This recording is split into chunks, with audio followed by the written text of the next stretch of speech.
To update your OnePlus Nord CE6 5G, all you need to do is go into settings. So unlock your phone and go into settings. And then you want to scroll down and find system and update. And then at the top here, you should see software update. Tap on that.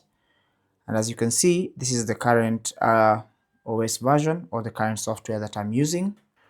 And it should start checking for updates as long as you're connected to internet. So if you have a software update, it's going to appear here, and all you need to do is simply click on download and install, and it's going to install that particular update. So let's go ahead and do that. Tap on download and install and wait for the download process to complete and then install.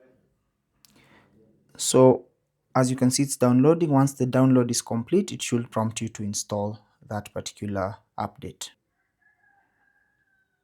There you go. And now it's going to start installing, so wait for that to happen. So once it finishes installing, all you have to do now is tap on restart now, and your phone is going to restart having or installing those particular updates.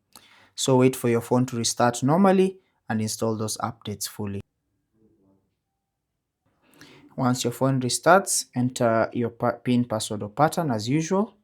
So just like that. And now your updates are installed. That's basically how to update your OnePlus Nord CE6 5G. If this video was useful, leave a like and subscribe to the channel. Leave your comments or questions down below and we'll get back to you. Take care and God bless.